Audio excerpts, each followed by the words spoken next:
palay hatid ang latest traffic update sa mga pangunahing lansangan sa Kalakang Maynila ngayong bisperas ng Pasko. Unahin natin ang kahabaan ng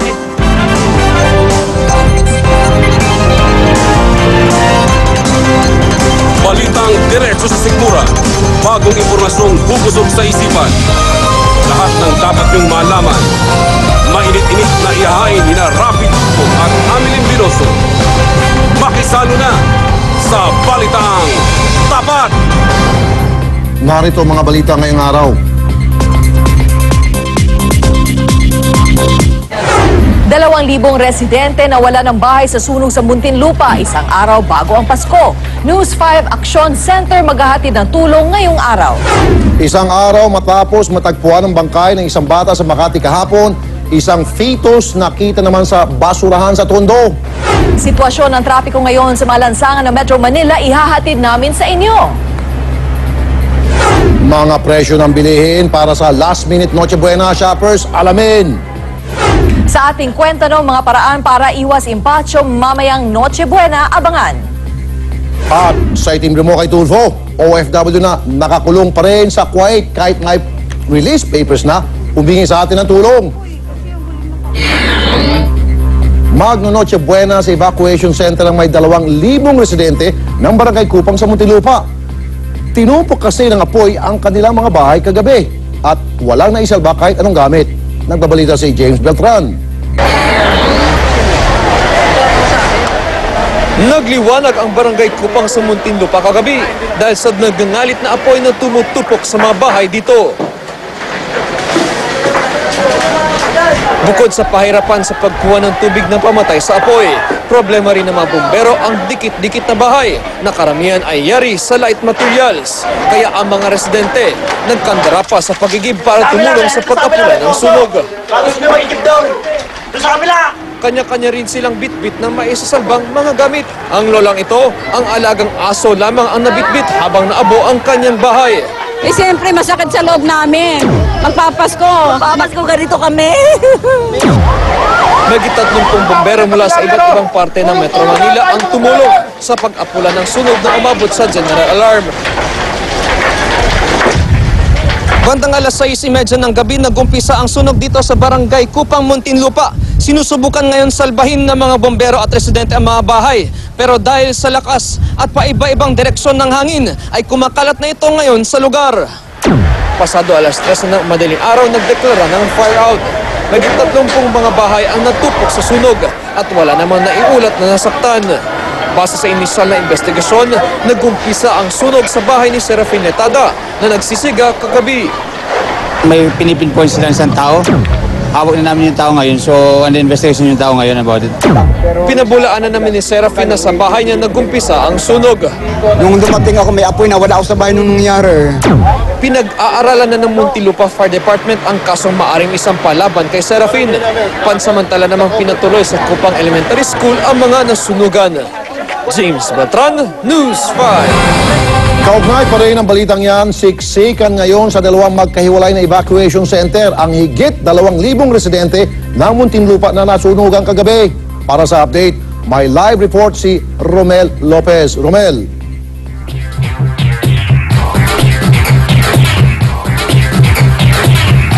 Grabe, sa halip nga na regalo ang asikasuhin ngayong bisperas ng Pasko, mga sunog na kagamitan ang iniintindi na ngayong mga residente ng Barangay Kupang dito sa Muntinlupa. Kanya-kanyang pulot ng mga mapapakinabang yero at bakal ang mga nasunugan. Ang mga batang ito, ibinalad na lang na isalbang libro na nabasa ng tubig dahil sa pagresponde sa sunog kagabi. Sa halip naman na tumuloy sa evacuation center sa may Kupang Elementary School, ang ibang nasunugan mas pinili na lang manatili sa paligid ng nasunog na compound. Ang pamilyang ito sa gilid na lang ng release pumwesto at dito na rin nag-agahan. Ganito na rin lang daw malamang ang magiging sitwasyon nila mamayang gabi. Pakinggan naman natin ang pahayag ng ilan nating mga kapatid na nasunugan. Oo, hindi totoo yan. Ako matigas ako pero ngayon napayak ko dahil lagi tapos nasusunog yung bahay namin. No? Napakahirap umupa. Totoo yan. Lalo na ngayon, sitwasyon ngayon eh. Ito mo, anong nangyayari yan? No? Wala kami matulugan. Wala kaming teno. Wala kaming... Ang init. Wala kami makuhanan. Di ba? Oh. paano Pasko natin mamaya? Itutuloy na rin yun. Hindi mo mapipigil yun eh. Rabi, binahanda na nga ng lokal na pamahalaan ng Muntinlupa yung may tutulong nila dun sa mga residenteng nasunugan. Una nga sa ibibigay nila yung mga damit, pagkain at portalet na talaga naman kailangan ng mga pamilyang nasunugan. Asahan na rin daw yung tulong na ipaabot naman ng TV5 sa pamamagitan ng aksyon na desk para nga dun sa mga nasunugan nating kapatid maya-maya lamang. Rabi, yan muna ang pinakahuling balitang nakakalap natin mula sa Muntinlupa. Balik muna sa inyo dyan sa studio. Salamat, Romel Lopez. Isang fetus na naman ang natagpuan sa tambakan ng basura sa Tondo, Maynila. Isinama pa sa itinapong fetus ang isang papel na may pangalan ng lalaki. Nagbabalita si Jay De Castro. Nang ilabot ang mga ngalakal ng basurang si Aling Rebecca sa tumambad sa kanya sa isang tambakan ng basura sa Tondo, Maynila. Isang fetus na nakapaloob sa supot ang kanyang nakita. Hindi raw maubos isipin ni Aling Rebecca kung bakit nagawa ito ng magulang ng fetus. Nang ilabot nga ako, ang sabi kong ganun, nakakapangilabot kasi ilibin anak ko. Hindi ko yun nagawa na ganun. Kasama sa plastic ang isang papel kung saan nakasulat ang petsang December 21 at ang pangalan ng isang lalaki na Jeffrey Jimeno. Nakalakip din ang isa pang papel na may nakasulat na panalangin. Halatang isang tao lang ang sumulat dahil sa parehong penmanship. Tingin ng kagawad ng barangay, posibleng paghiganti sa ama ng fetus ang motibo sa pagtapon nito sa basurahan. Boyfriend niya yung nanay niyang fetus na yan. Kasi nilagyan pa ng pangalan eh. Para siguro makaganti, ganyan. Dinala sa Gat Andres Bonifacio Hospital ang fetus habang iniimbestiga ng pulis kung sino si Jeffrey Jimeno. Kahapon lang, isa rin bangkay ng isang lalaking sanggol ang nakabalot sa supot at nakakabit pa ang umbilical cord ang natagpuan sa Makati. Jay De Castro, News 5. Himas rehas ngayon ng isang bading na nang molestyo mano sa isang 14 anyos na lalaki sa QC. Nakusunadaan daw ng bading ang binatilyo habang nasa loob sila ng computer shop. Nagbabalita si Sel Guevara. Tulala at hindi makapagsalita ang binatilyong ito dahil sa matinding trauma. Minolestya umano siya ng suspect na bading na si Telesporio Barahenyo habang naglalaro sa computer shop na ito sa QC kagabi. Pinahalik-halikan niya po ako hanggang sa tenga po. Tapos pababa na po siya. Tapos susubo niya po sana yung ari ko. Galit na galit naman ang ina ng biktima. Desidido siyang sampahan ng kaso ang suspect para raw magtanda. Hindi ako natatakot po. Basta yung katarungan ng anak ko, kailangan po namin yung justice talaga. Itinanggi naman ni Barahenyo ang bintang. Hindi po totoo kasi nasayawan kami sa labas. Maraming tao ngayon paano nangyari. Nahaharap si Barahenyo sa kasong acts of lasciviousness. Sel Guevara, News 5. Kakaibang style ng isang kawatang natimbog kagabi sa San Juan.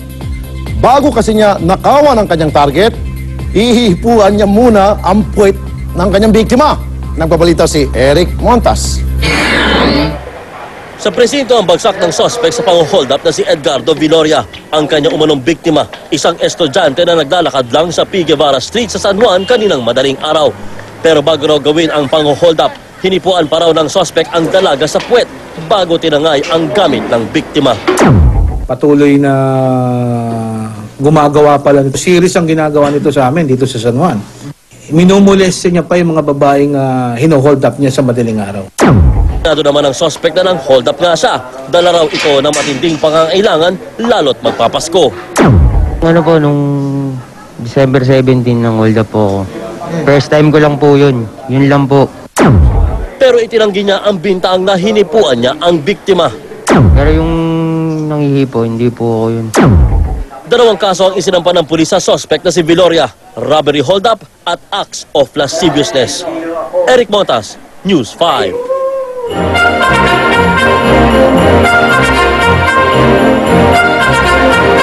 Time out muna tayo sa mga police report. Silipin natin ang Araneta Bus Terminal kung saan medyo gumugulo na raw ang sitwasyon doon dahil sa pagdagsa ng mga pasahero. Ang problema pa, nagkakawalaan na raw ng bagay sa terminal. Para sa update nandoon si Maris. Rafi Amelie Nola Noche Buena na nga mamaya pero hanggang ngayon may mga humahabol pa rin ng mga pasahero dito sa Araneta Bus Terminal para makapagdiwang ng Pasko sa kanilang mga probinsya. Kanina nga ay nakausap natin ang management ng Araneta Bus Terminal at sabi nila simula alas 12 kagabi hanggang ngayong umaga ay umaabot na sa 9,000 yung mga pasahero na humabol pa sa biyahe. At ang nagiging problema daw ngayon ay may ilang mga pasahero na nagkakawala yung mga bagahe dahil nalilito sila kung saang bus kukunin. Pero sabi nga ng mga porter nila, nagkakaroon lang naman daw ng confusion. Pero ang importante, siguruhin nila kung saang bus sila sasakay at doon din naman daw dadali ng mga porter yung mga gamit nila and make sure na accredited yung mga porter na pagbibili na nila ng mga bagahe para hindi na mawala yung mga bit-bit nilang gamit. At bukod dito, ang isa pang mga problema ay yung sobrang dami ng mga bag na dala ng mga pasahero. Kaya kung minsan hindi na sila pinapasakay ng mga bus liner sa kanilang mga sasakyan dahil hindi na ito kayang i-accommodate. At kaugnay nga niya na kausapin natin yung isa sa mga dispatcher ng mga bus lines dito sa terminal para malaman natin kung ano ba yung mga problema. Sir, meron na bang insidente na nagsoli na kayo ng ticket sa mga pasahero? Opo ma'am, nangyari na po yon sa amin. Bakit sir? Bakit sinusoli yung mga ticket? Gawa po ng sobrang dami ang bagahe nila. Kapag po ganun, magkano po yung, paano po yung binili na nilang ticket? Yung binili ng ticket ay kuso na lang namin, ginagawa namin ng voucher para i-refund. So wala nang bayad yung ticket? Wala na pong bayad ang ticket. Okay, maraming salamat po sir. At samantala pagkatapos ng makapananghalian o mamayang hapon, inaasahan na bababa na yung bilang ng mga pasahero dito sa terminal at aabot na lamang ng mga 2,000 yung bilang ng mga tao na hahabol na lamang sa biyahe. Balik muna sa inyo, Ameline, Rafi. Salamat Maricel Halili. Alamin naman natin ang lagay ng trapiko ilang oras bago ang Noche Buena. Mula sa MMDA Metro Base, magbabalita si June Loyola.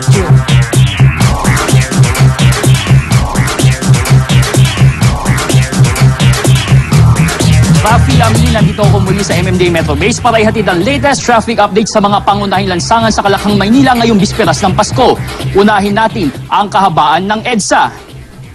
Sa EDSA Connecticut, usad pagong na ang mga sasakyan sa northbound lane. Mula yan sa White Plains area hanggang sa NEPA Q-Mart. Ayon sa MMDA, nagpapasikip sa daloy ng mga sasakyan ang pagdagsa ng mga biyahero sa mga bus terminal sa Cubao. Pero paglagpas naman sa palengke, tuloy-tuloy na ang pagluwag sa mga daanan hanggang sa EDSA Balintawak.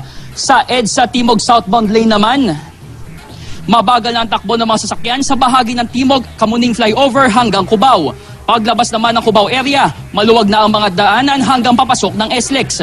Pero bandang hapon, Rafi Ameline, asahan daw na magsisigip ang daloy na traffic sa mga shopping area, lalo na sa Mandaluyong. Sa mga dadaan naman na C5. Mabilis ang inyong magiging biyahe dahil maluwag ang north at southbound lane. Habang sa NLEX at SLEX naman, smooth na smooth ang daloy ng mga sasakyan sa magkabilang lane. Rafi Ameline, holiday ngayon. Walang pasok at wala ring number coding. Ngayong araw din ang Metro Manila Film Fest Parade of Stars. Paalala ng MMDA sa publiko, isasara mamayang alas 12 ng tanghali ang northbound lane na kahabaan ng Rojas Boulevard. Kaya pinapayuhan nila ang mga motorista na dumaan na lang sa Taft Avenue. Rafi Ameline. Salamat, June Loyola.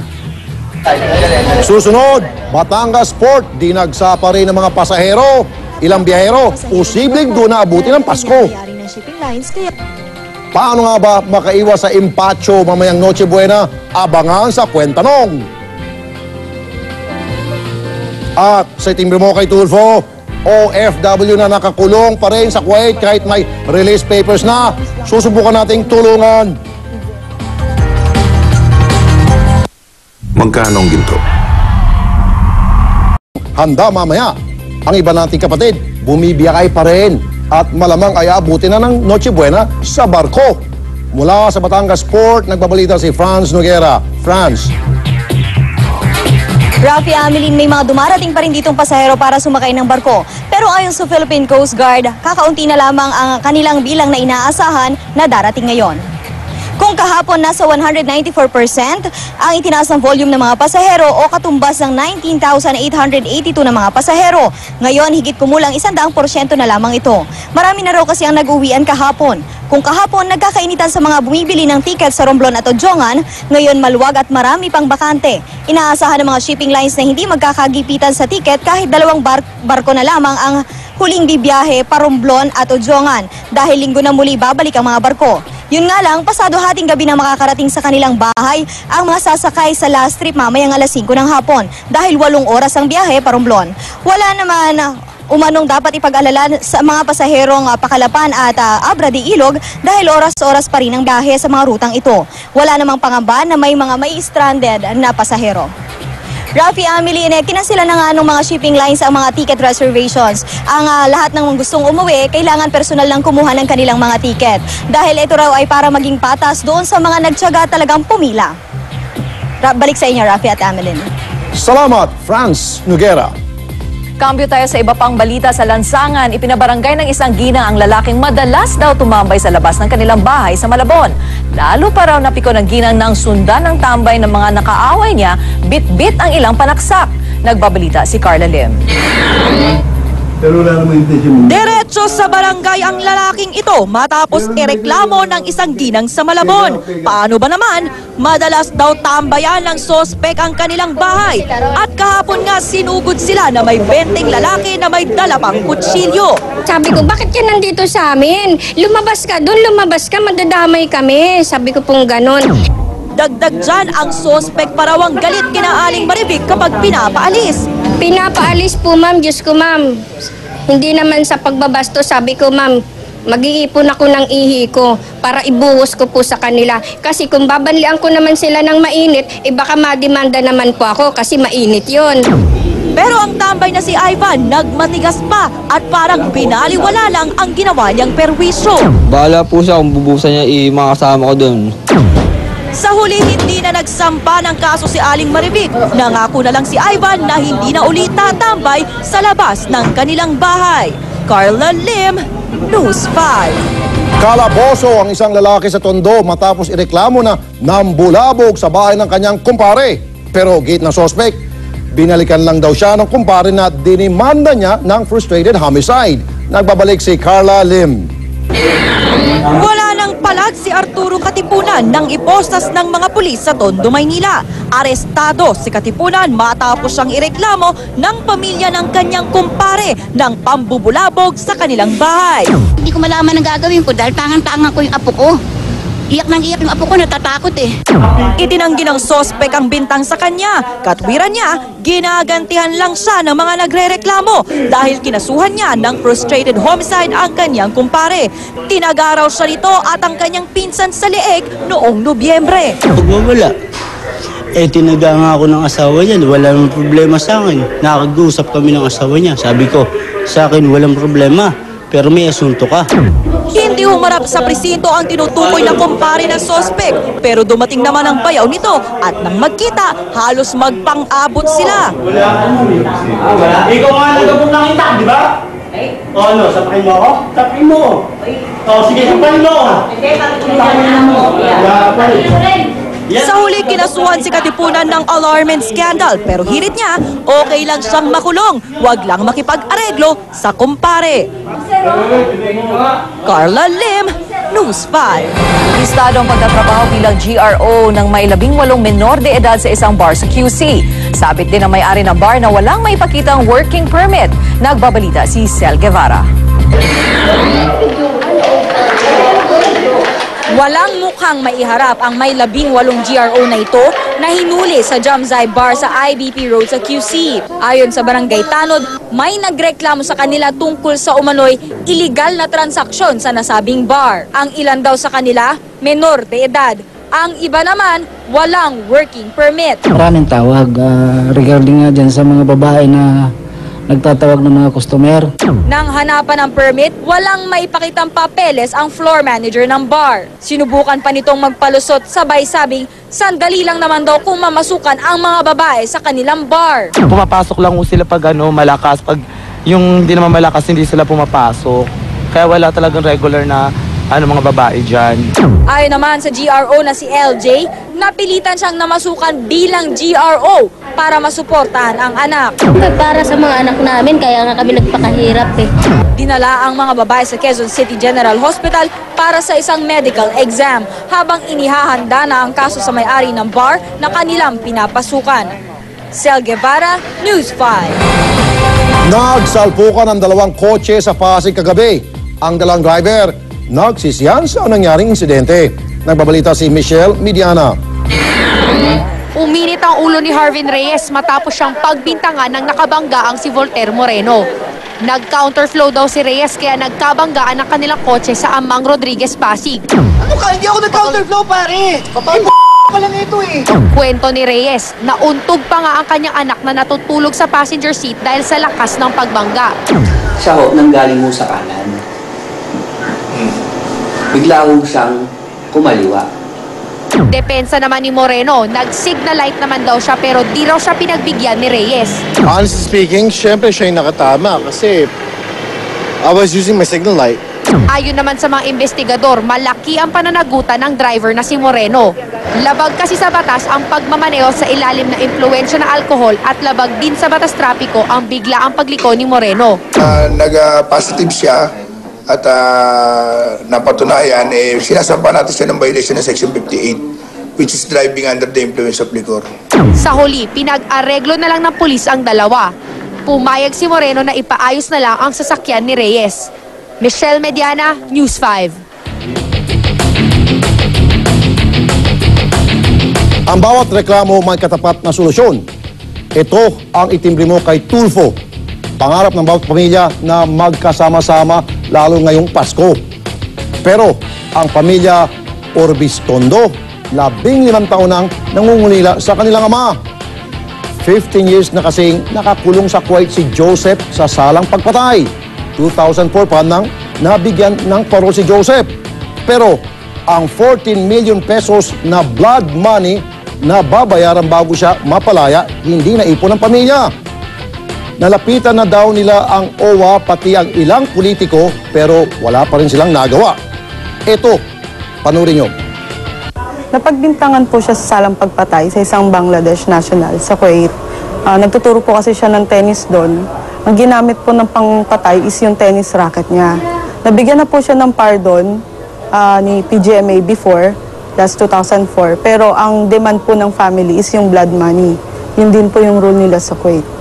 So, yun po ang problema ngayon, yung blood money. Sana mabigyan na siya ng pagkakataon makalaya doon sa salang hindi naman niya ginawa.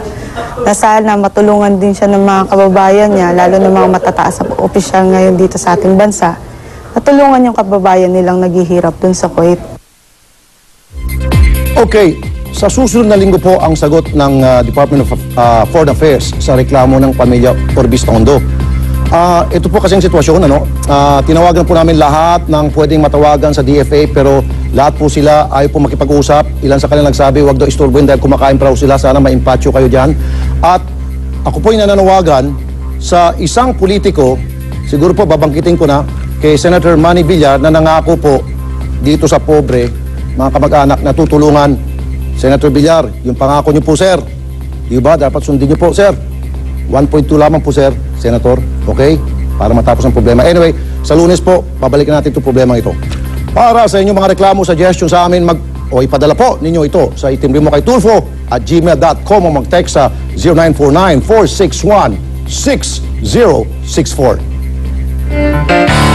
Narito na ang kwento ng mga tanong na may kwenta at may kwento ang kasagutan.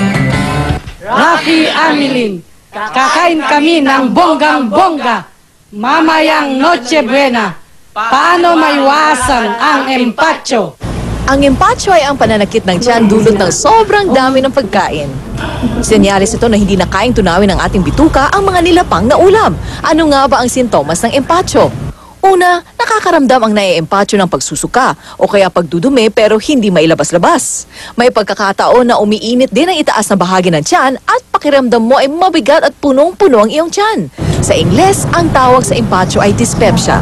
Kadalasang dahilan ng empacho, bukod sa labis na pagkain ay pagkain ng mga hindi gaanong luto na ulam.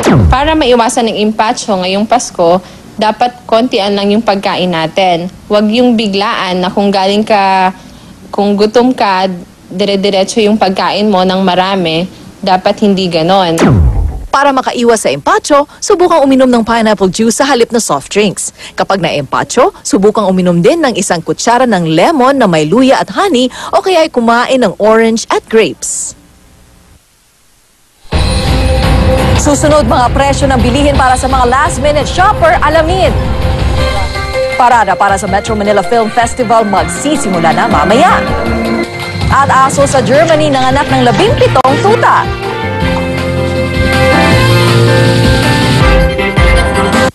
Nag-issue na rin ng travel warning laban sa Pilipinas ang bansang Japan.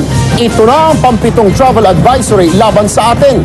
Tiyempo namang nasa News sa TV, ngayon nasa radyo na rin. Masasarap na ang tsikahan. Sinasabi niyang paas na lang, Pasko na.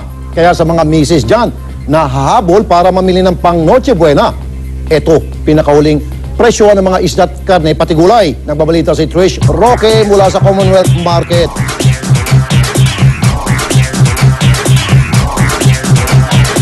Rafi, Amelin, andito tayo ngayon sa Commonwealth Market at bisperas ng Pasko, talagang nagdagsaan ng mga tao dito sa palengke. Talagang marami yung mga nagla-last minute shopping ngayon dito. At ito nga, maraming mga bumibili dito sa baboy. At ito, kakausapin natin. Ate, good morning po. Ano pong pangalan ninyo? Mila. Ate Mila, bakit ngayon lang po kayo bumili ng pang Noche Buena? Ngayon ko lang binili kasi birthday ng anak ko kasi mamaya. Kaya ngayon ko na lang na para sabay na yung panghanda mamayang gabi. Kumusta naman? Mahal ba yung mga bilihin o okay lang?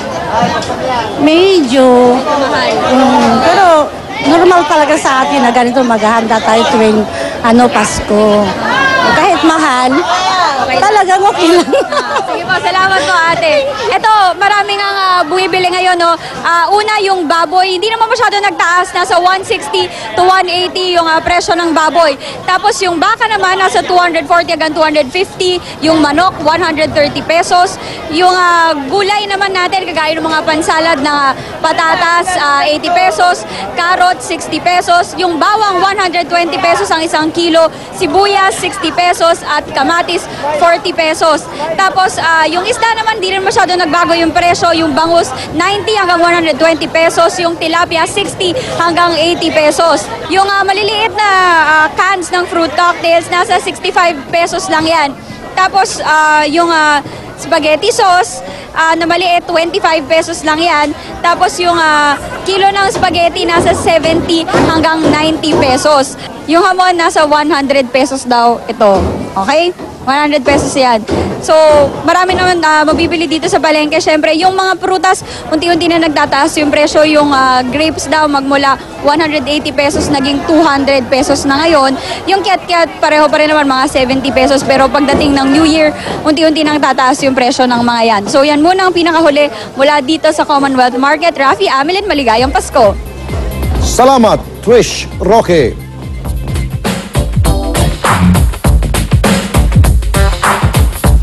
Mapapanood na bukas ang mga pambatong pelikula para sa ika-36 Metro Manila Film Festival. Pero bago yan, magpapabonggahan muna sila sa kanilang float na rarampa sa Kamaynilaan ngayong araw. Para sa update live mula sa SM Mall of Asia sa Pasay, si MJ Marfori. MJ, kamusta na dyan? Merry Christmas, Amelin, at sa ating mga kapatid, sa napaka-sunny, windy, and cool weather na ito ngayong araw. Excited na ang ating iba pang mga kapatid dito sa SM Mall of Asia para sa float parade ng Metro Manila Film Fest entries na nagaganda mo yan, nagaganda mga float, na magsisimula mamayang alauna ng hapon at magtatapos sa Quirino Grandstand. 8 nagagandaan at naglalaki ang floats ang handa ng pumarada sa kalsada na sakayang kani-kanilang nagniningang bilang artista para sa lubungin ng kani-kanilang mga taga-suporta.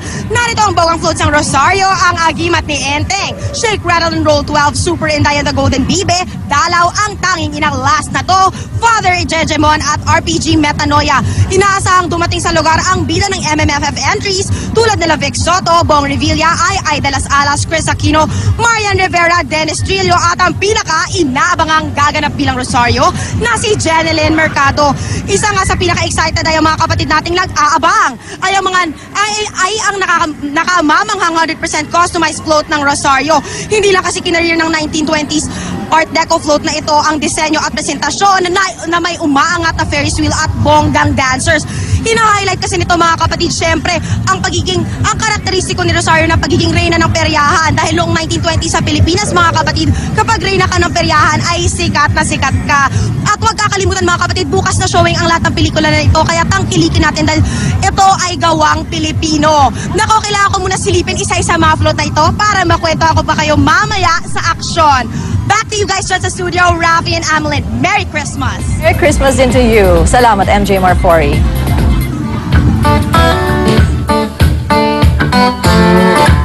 Kung bibo, no? Ito na ang ating kwentong kakaiba. Okay. Yan. Isang aso sa Germany ang himalang nakapanganak ng 17 tuta. Tuwang-tuwa ang amo ng aso si Etana dahil ligtas niyang nailuwal ang 17 na Rhodesian Ridgeback puppies na ito noong Lunes. 8 sa kanila ay babae at 9 naman ang lalaki. Click na rin sa YouTube ang mga aso. Umabot na ito sa 60,000 views sa loob pa lamang ng 2 araw. Kalat-kalat na rin sa internet ang kanilang mga picture. Ito na ang ikalawang panganganak ni Etana noong una. 8 aso naman ang isinilang niya. Ang cute naman ng mga asong ito. Tama-tama pang Pasko kung iregalo na lang, ano? Pwede. Ang dami, ano? Oo. Ngayon lang ako makaya pala na 17. Pwede. Pwede. Pero bibira yan. Ako, last na lang, panawagan doon sa politiko, particular na kay Senator Manny Villar, yung pong pinangakuha nyo ng OFW na 1.2 million blood money para makalabas na may release paper na eh. Nangako bago eleksyon si Senator Villar. Pero Senator Villar, yung pangako niyo po, sir, please lang, pakitupad lang, sir. Okay? Tama-tama, sa Christmas season, di ba? This is the best time to do that. At mga kapatid, isang tulog na lang, Pasko na. Ilang oras na lang, mag-Noche Buena na. At yan ang kalahating oras ng balitaang puno ng sahog at tama ang timpla. Makisalo ulit sa Lunes, alas 11:30 ng umaga dito sa Balitaang Tapat. Maligayang Pasko sa inyo, mga kapatid. Merry Christmas! Merry Christmas! Take a look at the 5 and 10. Listening once again.